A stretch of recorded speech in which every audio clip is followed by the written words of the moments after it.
The Shanahan plan failed and the Shanahan era is over in Toronto. Will this lead to the major changes that are solely needed for the franchise?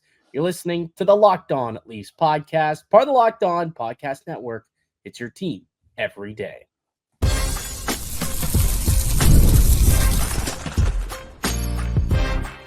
You're Locked On Maple Leafs, your daily podcast on the Toronto Maple Leafs. Part of the Locked On Podcast Network. Your team every day.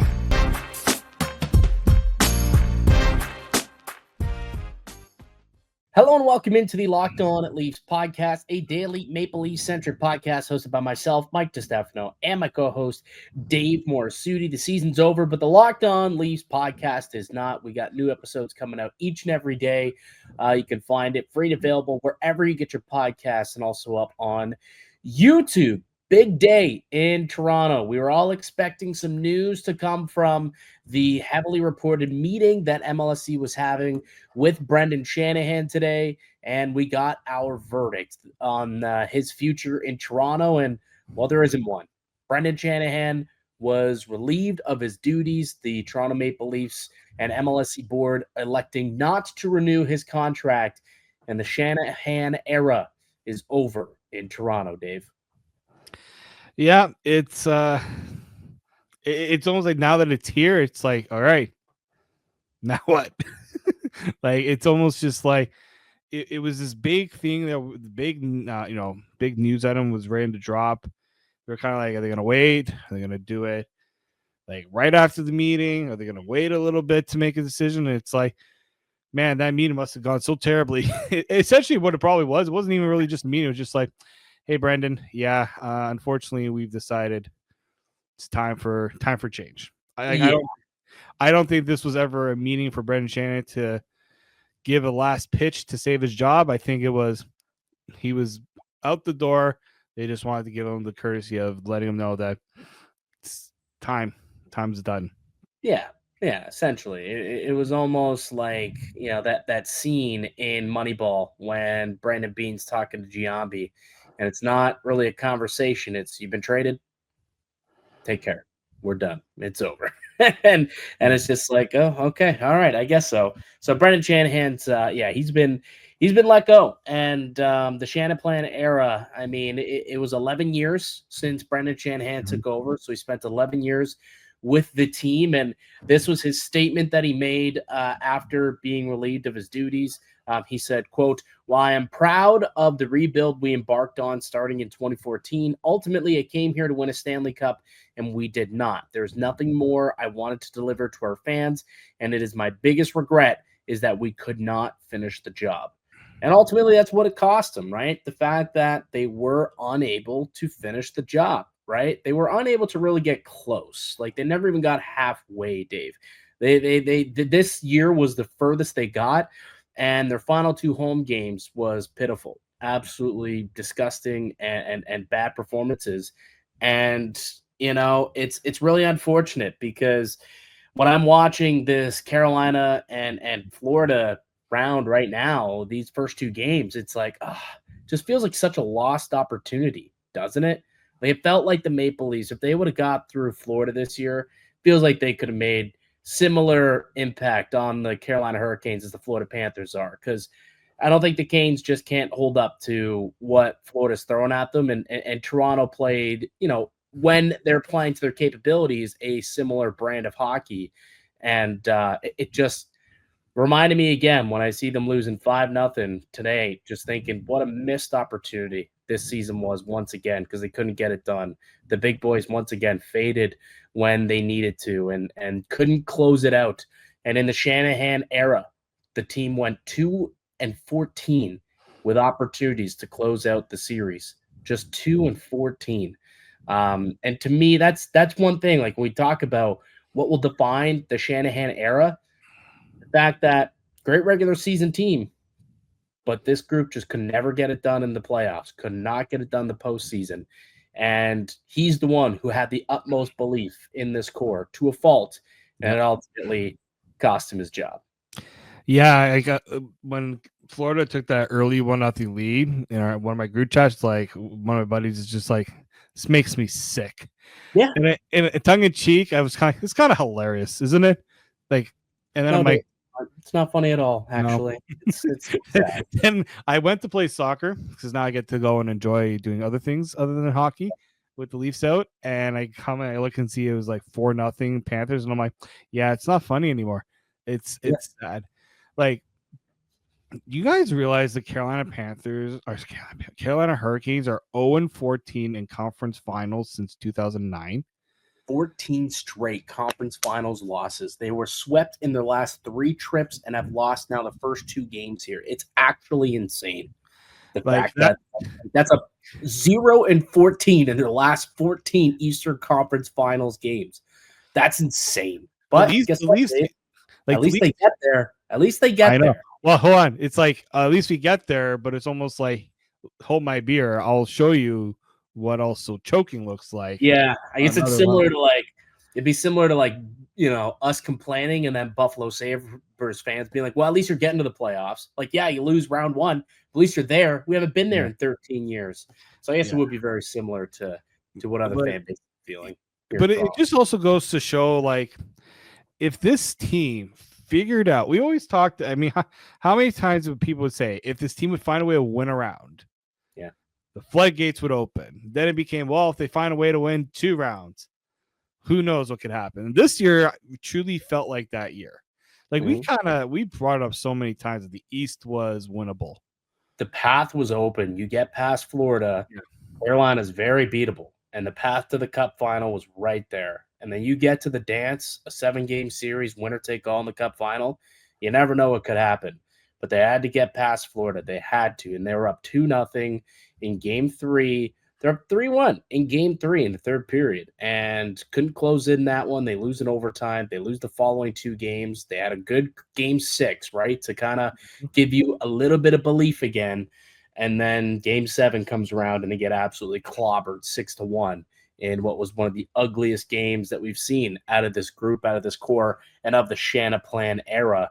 And it's the last one that Brendan Shanahan gets to watch from his president's suite, and could be the last one that Marner gets to play within a Maple Leafs uniform and plenty other players, right? And that's something we'll talk about in just a few minutes here, I'm sure, is just now that Shanahan's gone and the Shanahan plan is over, like what's the new direction of this team and whatnot. But it's not surprising news. We had talked about how we expected this to be the outcome.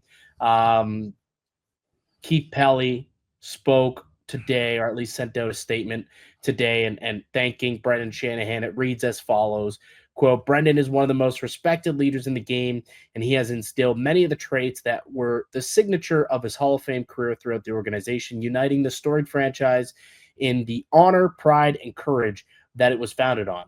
Our responsibility and driving motivation, however, is to add a new chapter to the Maple Leafs' championship history, and it was determined that a new voice was required to take the team to the next level in the years ahead. What did you make of that statement, by the way? Like, does it feel as though that they're going to replace Shanahan? Or like, what's the new voice? Is Keith Pelly the new voice? Is the new voice, you think, Brad Treliving, who reportedly will be staying on? Like, what did Pelly mean by that? We'll get to that and more next here on the Locked On Leafs podcast, part of the Locked On Podcast Network. It's your team every day. Today's edition of the Locked On Leafs podcast is brought to you by Monarch Money. Ever check your bank account and wonder, where did all my money go? Between dining out, online shopping, and entertainment, it's easy to lose track. That's where Monarch Money comes in, your personal CFO, giving you full visibility and control over your finances.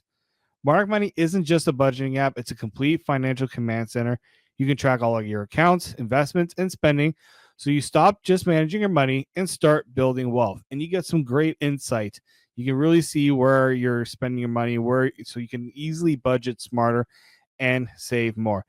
And if you're somebody who likes convenience, well, how about having all your different everything in one app? So you can check your finances, spending, even your investments to check your long-term goals. And if you're managing money with a partner, it's smoother than ever.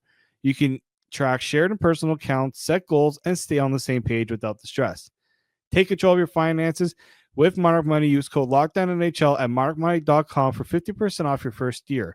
That's monarchmoney.com, code LOCKDOWNNHL for half off your first year. Welcome back into the Locked On Leafs podcast. Mike DiStefano, Dave Morassutti with you as we are each and every weekday, Monday through Friday, free and available wherever you find podcasts. You can also find the Locked On Leafs pod up on YouTube. Hit subscribe. We've got new content coming out each and every day, all the way through the playoffs and through the off season. We're not taking time off. It's a year-round podcast here with Locked On Leafs. We want to stay locked into what's going on with the Buds. Make sure that you are subscribed to the podcast. All right. Big news today in Toronto. The Maple Leafs informing Brendan Shanahan that they will no longer be needing his services moving forward. The president of the Toronto Maple Leafs is no more. Brendan Shanahan will not be renewed for the upcoming season, and the team will go in a new direction. We'll talk about what that direction is in a moment here, Dave. But before we really kind of move past Brendan Shanahan and we kind of, I think we should look back on his time here, right? He was here for a long time, 11 years. When you think about the good and the bad of Brendan Shanahan, like what to you kind of defines the Shanahan era of the Toronto Maple Leafs? What are some things that come to mind? Well, bringing more structure to the organization, right? Trying to rebuild areas where the team just sorely lacked in the past. I heard a lot about like alumni and, certain guys who felt slighted by past front offices. So I think that's one. The other is just a restart, a reboot for a team that for so many years did not want to build through the draft, did not want to do it how other teams were doing. It felt like it was going to be the Leafs way. And then Shanahan's like, we got to change the approach. And he did that. He sold MLSE, a team that values trying to get as close as you can to the playoffs, or at least be competitive. He's right on not being competitive, taking a couple steps back, and saying, let's go and get some premium high-end talent. Right. Not easy to do. He was able to sell them on that Shannon plan. So I think that's probably the other one. But at the end of the day, it's also stagnant, right? The plan got a little stagnant. There wasn't a lot of adjusting when it was needed. And at the end, that ended up being the downfall. Yeah, I think that's right. Like, I think that's pretty much it. There are some good that came with Brendan Shanahan. I think you mentioned a lot of the off ice things. Like, he was always known for being, solid with the season ticket holders and holding events and, being really good, rebuilding that relationship with the alumni that had previously been frayed. He instituted Legends Row that's down at in front of Scotiabank Arena, right? Fans can go and take pictures with their heroes of the past, right? You have the military service member of the game every single game in the first period, where an alumni will come in their alumni coat and give a military member or a service member, a camo Leafs jersey, and everybody like that type of game op stuff. Like that's Shanahan brought that to Toronto. Like that wasn't there prior. So, there was some good stuff, a lot of it off the ice. And I think often too, we almost look at Shanny's and we blame him a lot for the on-ice product. And ultimately he was at the top of the food chain, right? When it came to the Maple Leafs as the president. So he had the final sign off, but like Kyle Dubas, Lou Lamoriello, Brad Treliving, like those were the guys who really were supposed to fix the on-ice product. So Shanahan, although he had, say, I guess he had final say, he wasn't out there making phone calls and talking to other GMs or talking to agents to try and get things done. He either said, yes or no, or whether or not they're going to bring it up the food chain. But that kind of stopped at some point where it seemed as though Kyle Dubas wanted to make a change the year he was let go or that summer. And instead, Shanny stuck to the Shanna plan, stuck to his guns, and had that belief in the core four, and belief to a fault that they could eventually get it done. And here we are 2 years later, and they still have not gotten it done. They still have not gotten out of the second round. And ultimately, that's what cost Brendan Shanahan his career, right? Like the belief in the core four and kind of everything surrounding it. Like he was part of the we can and we will when it came to signing them all. And there was questions, right, of whether or not John Tavares, that contract was needed at the time, if that was a bit of a jolt to the organization that was needed, or if they signed him for too much money. Could a team with guys making that much money win? Like that was a legitimate question that a lot of people had when Tavares signed, and they said we can and we will. Well, they didn't. And Dubas, he was caught and he got let go because of it, and obviously Brendan Shanahan. But ultimately, it comes down to this: 11 years Brendan Shanahan was with this organization, and they had 2 playoff series wins. Lots of regular season success, tons of it. Even in the final year, they won their division, something that that had never happened in the Shanahan era, right? They had never won their division outside the Canadian COVID year, I guess. But that was new, right? That was a positive. But ultimately, couldn't get it done in the playoffs. And that's always what this era is going to be remembered as. Great regular season success that always led to playoff failure. And unfortunately, Shanahan was the head of the snake and cost him in the end. Yeah, I think when you look at where everyone's going to say, well, where to go wrong, where to this and that, I think it comes down to the leader of the group deciding, okay, something's not right. We need to change something. Now, I'm not, now we always, and I think people need to understand, like, not just change for the sake of making change. If you're going to make a change, but better somehow. You're somehow trying to change the formula a little bit. Like, or convince yourself that the change can be good. Exactly. Like I'll bring Florida into this because they're now known as like the class of the NHL based on how they play in the playoffs. Do you remember when they won the President's Trophy? What happened? Yeah, they lost to Boston and they made a massive change, trading out one of their franchise players, Jonathan Huberdeau, a few weeks later. That's what they did. Yeah, right. Not being shy to pull the trigger, and they are ones who have made huge changes to their team. It's not just Huberdeau. They got Reinhart, they got Bennett. This year they got Marchand. Obviously, Kachuk, that was a big one. Yeah, we talked about the last 2 years we've been talking about how they need that Kachukian type trade and need to use one of Nylander and Marner to get it done. But instead of making those deals, they kept waiting and waiting and waiting. And then those no moves came in and then it was done. They weren't going to make those trades anymore. And they tried real late in the process, tried to make that trade with Carolina. And at that point, Marner, he had the no move, right? He had the right to nix it and say, no, I'm going to stick it out here.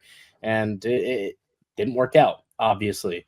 I do find it hilarious how Carolina, considering what's going on right now, no wonder they're interested in Mitch Marner. They may not be the best playoff evaluators out there either, it turns out, considering their playoff success themselves. But that's besides the point. But yeah. Yeah. It's unfortunate. Like really, when you look back on this Shanahan, like I remember when Shanahan was first brought in, right? And it was supposed to be this, big deal to get somebody like Brendan Shanahan to come in because the Leafs were a disaster. They were a flat out joke. Laughing stock. They were a joke. They lost. We had that one glimpse of playoffs in the shortened year in 2013. Yeah. And then it just went so far down the wayside in that, okay, like, so then eventually, Tim Leiweke had he comes in and he says, enough of this, right? Tim Leiweke really was the one I always said was the one that kind of got the Leafs and a lot of the teams on MLSE on the right path. Yep. And I think where MLSE personally, I think went wrong was when Tim Leiweke left. A lot of these teams did not have oversight. Now, yes, the Raptors did win the title in 2019, but the Leafs, a lot of the other teams really were lacking kind of when you're talking about accountability, there's Shanahan, but there was always somebody higher than him. Right. And that, I think, was also something that was missing throughout all this. But in order for the Raptors to win that championship, like they held themselves accountable, right? Yep. They knew they couldn't win with the mix they had with DeMar and with Lowry. And what did they do? And they They fired the coach of the year, the guy fired the who coach. won coach of the year. Yeah, this coach can't get it done for us. He needs to go, and we need someone else to be the head of the snake. We need to make a franchise-altering move in order to make this happen. And granted, maybe that's what the Rantanen deal was supposed to be. They were trying to do that at least, and we're unable to. I think we can at least give them a little bit of credit for that. But they put themselves in the situation where they handcuffed themselves with not being able to make these moves because of the contracts that they gave all these players, right? Like they were all making so much, way too much money, and they all have no trade protection, and they all got the term that they wanted, and all this ultimately got the sign off from who? Yeah, from Shanahan. Right? And that's one other thing. We're always going to look back on Shanahan and fumbling. Like, yes, he had belief in the core four, and he kind of had to, because of how much he believed in them and how much he paid them. He had to. They had to win for him because there was no other way out. No other way out. No other way to find success. He made it very comfortable. Remember, the whole point too of with Shanahan when he brought Mike Babcock in. We want to make it safe. We want to make it so that people will want to come and play in Toronto, right? Because it wasn't viewed as a very great thing to come and play in Toronto, especially if you were from Toronto. There's a lot, just kind of, we saw what happened with Phaneuf and Kessel and all those things and how they would have to stick up for each other. But at the end of the day, what defined Brendan Shanahan's kind of legacy is right after Kyle Dubas was gone, he made a phone call to each one of the core players and telling them, don't you worry. Don't you worry. And to me, that was Brendan Shanahan letting it be known that he prioritized making the core four, because that's who he called, all feel comfortable rather than making pressure on them. Put pressure on and say, hey, guys, I've had to make a very tough decision, but now you guys need to step up. Mm-hmm. You can say, hey, look, I understand you're probably going to be wondering what's going on. That's fine. But understand, it's like we did this knowing that we have belief in you. Now you got to go and show and kind of repay that loyalty. And that didn't happen. I still feel as though the decision to let Dubas go and keep Sheldon was just not a smart decision because it really put the team back. It wasted a year. It wasted that entire season.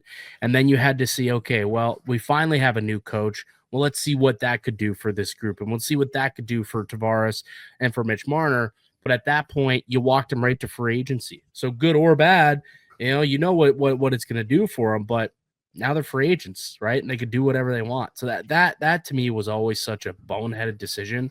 It was, you either let them both go or you let them both stay and you stick it out. But they didn't. They half-assed it, and it cost them 2 years, basically 2 years, and now they're going in a completely different direction after all. That will always kind of bug me on the timelines of how that went down. And again, a guy who made that decision was Brendan Shanahan, right?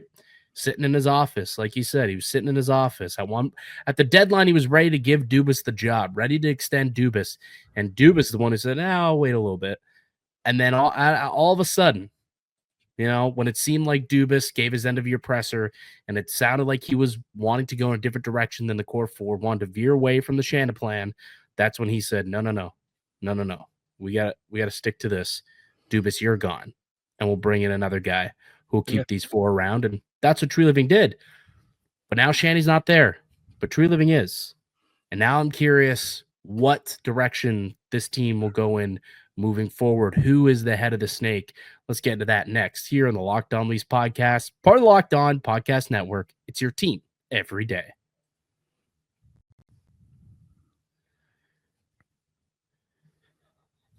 Welcome back into the Locked On Leafs podcast. Mike DiStefano, David Morassutti with you as we are each and every weekday, Monday through Friday, with the Locked On Leafs podcast, which is free and available wherever you get your podcasts and also up on YouTube, detailing the latest of what's going on with the Leafs. And today, that is the departure of Brendan Shanahan. He is no longer the president of hockey operations for the Toronto Maple Leafs, and that role currently sits vacant. And I had this quote earlier from Keith Pelly, the president of MLSE, who as of now would be considered the top dog, I suppose, for the Toronto Maple Leafs, the top decision maker at the very least. And he said, when talking about Brendan Shanahan, discussed how he loved what Shanny brought to the organization, but said ultimately our responsibility and driving motivation, however, is to add a new chapter to the Maple Leafs championship history, and it was determined that a new voice was required to take the team to the next level in the years ahead. What do you think he means by that, Dave? Who is that new voice? Yeah, I don't know if Keith Pelly is that new voice. It doesn't sound like it's a new voice if it's Keith Pelly, because I understand Keith Pelly. I think he is going to wait. I don't think you're going to see any. Like, you're not going to have a president named for a bit, but I don't know if it's Keith. I don't think they're going to go into this without a president for the foreseeable future. I think they're going to bring somebody in. Yeah. I think they're going to maybe let Brad Treliving do what he needs to do, and he can report to Keith Pelly, and I'm sure Keith Pelly has faith that Brad Treliving can do this without needing Brendan Shanahan. But I don't think the MLSE will want Keith Pelly to have to do that along with all the other things he has to do. Like, Brad Treliving, obviously, maybe they'll just say you're going to have a little more autonomy to make the decisions. I just personally, but when he says a new voice is needed, Brad Treliving's not a new voice. He's been here for 2 years already. He's going into his third year. Yeah. Keith Pelly is technically would be considered somewhat of a new voice, but isn't a new voice, and he's not a hockey voice. So I'm led to believe that they are going to bring somebody in. It's just we can maybe hear this tomorrow when he's talking to or Friday when he's talking to the media, and he might give a more clarity to that. Right. But I personally think you're going to see you might see somebody come in, or it's going to be Brad Treliving, which kind of goes against what he's saying in his press release. Yeah, but even like, again, to go back to a Raptors analogy, right? Like when they brought in a new voice, right? That was a new head coach, but it wasn't a new head coach. Or at least it was a new head coach, but it wasn't a new coach, right? It wasn't a new voice by definition, because he was an assistant under Dwayne Casey, right? But when given the opportunity to shine and have full say and have full autonomy, things were different and things went differently. So maybe that is the case here with Brad Treliving, where if he's given that full autonomy in the president and GM role, maybe that is the type of new voice and new direction that they could go in, where it's no longer the Shanna plan. It's now Treliving's plan, whatever hell, way you want to call that. Find some sort of fun way to say it. But it doesn't necessarily mean that they're going to bring in a completely new person, and they could still have a new voice, right? But I'm not sure. I agree. I don't think that it's going to be Keith Pelly. Like, he's not going to take over as president. It's either going to be Brad Treliving, who's going to just do both as president and general manager. And then probably just have somebody more so take care of, the off-ice stuff, right? Working with the alumni, working with the season ticket holders, so that Treliving can focus on the on-ice product. That maybe that's what they do. Or perhaps they do bring in somebody else. And if they do, I would expect it to be more of a business mind than it would be a hockey mind, and let the on-ice hockey decisions be left in the hands of Brad Treliving. Yeah, I think the president doesn't, like, if the only thing really a president should be doing is handling that stuff, and maybe a president might come in and look and say, all right, let's look at this whole front office as a whole, because there is still some leftover from there is going to be leftover from the Shanahan Dubas era. Feels like there might be some trimming of the fat. There's like 6 assistant general managers on this team. Yeah. I feel like that might be where the new voice comes in. It's like the Leafs have put in so much money into player development in all these different areas. Are they getting the bang on their? Are they getting the bang for their buck from the investment? Yes, they are, Dave. Yes, they are. So, like, no, they are. You know, they are. Right, like money wise, yeah. They sell a lot of tickets. They sell a lot of jerseys. They get their bang for their buck. The ROI is there for the Maple Leafs. The Leafs are not trying for. Yes, I do agree on that. Right. So, what do they care about? What does the board care about? Right. That's ultimately sometimes the question here, and that's why you want hockey minds making the hockey decisions, not businessmen. Right. Just remember what Keith Pelly said when he came to Toronto. Do you remember that press conference? First, he said the fans here not only deserve, they demand a championship, and there's no complacency. Remember, that was the first thing he said. Yep. Second thing he said, we're not here to sell jerseys. We're here to win, and we're going to do everything we possibly can to do that. All right. Let's hope we stick to that. Yeah, like I hope that they will stick to that, and they're not gonna, make changes that puts them like the thing is about the Leafs, as pissed off as people are about where they are, they're a team that still is forward rather than going. Like, do you view them as going backwards? After this move, yeah, I think it's very possible that this upcoming season, I think they could take a step back in order to take 2-3 steps forward. I do think that could be the case. And now that's going to rub people the wrong way because, that means you're wasting a year of prime of Matthews, of Nylander, one of the final years you're going to have of, Tanev being at this elite level, Jake McCabe being at this elite level. You're wasting the final season that you have Anthony Stolarz under contract at a really good rate. So it is difficult to look at it as a waste year, maybe in baseball, when sometimes you have to throw a waste pitch because you're setting up your next pitch. It could be that type of season where it's okay. You look at free agency this year, right? There's not much to replace Mitch Marner and John Tavares. You look at the trade market, we don't really have the assets to make a splashy trade in the ilk of bringing in a Matt Tkachuk. Like, we don't have a Jonathan Huberdeau that we can expense, right? 2 years ago, they did. 2 years ago, they had, right? Marner, Matthew, Nylander. They could have picked one and made that deal. Now they're losing two of those guys to free agency as is, most likely. And Tavares isn't going anywhere, so you're picking. Okay, is Nylander going to go anywhere? Probably not. Got no move clause.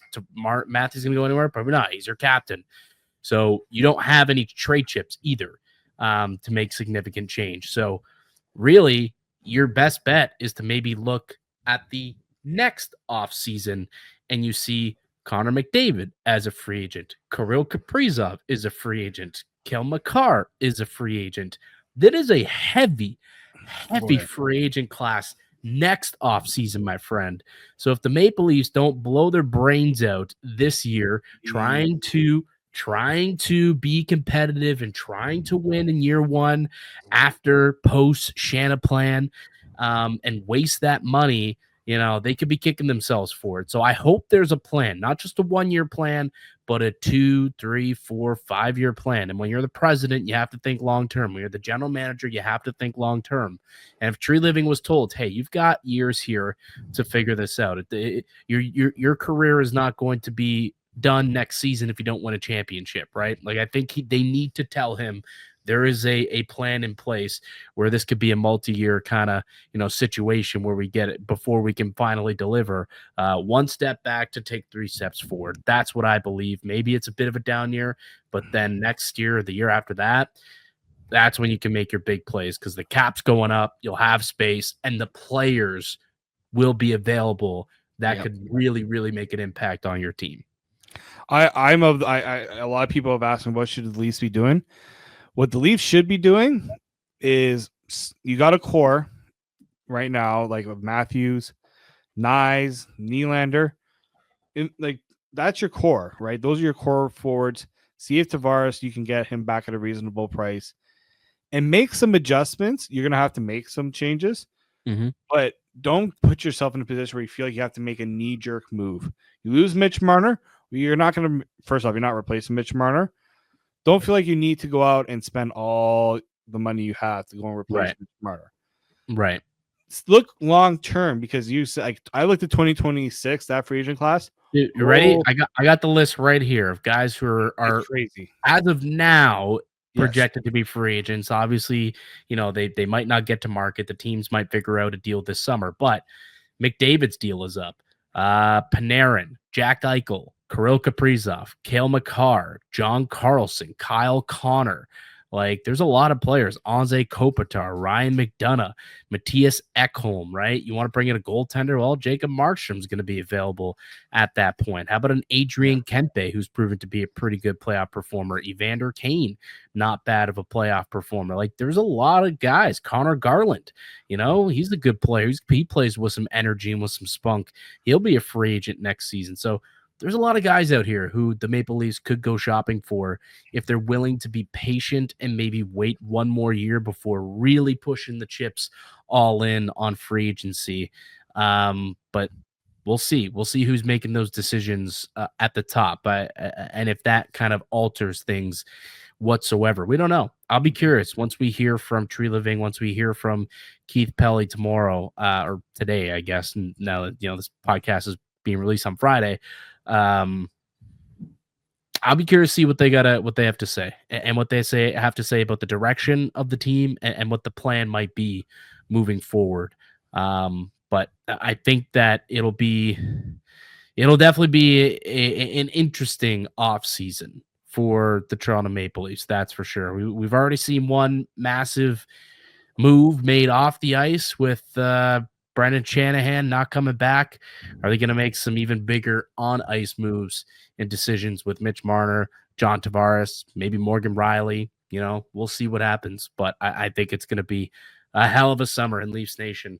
Buckle up, people, because we will be here to break it all down each and every day on the Locked On Leafs podcast. But that'll do it for us here today on the show. I'd like to thank you all for listening and supporting the podcast. You can subscribe to the Locked On Leafs pod on all platforms and receive daily Leafs content. Follow myself on Twitter at Mickey_Canuck. Follow Dave at D_Morassutti, and follow the show as well at Locked On Leafs. We'll be back for another episode for you guys on Monday. Enjoy your weekends, folks. But until then, keep it locked right here on Locked On Leafs.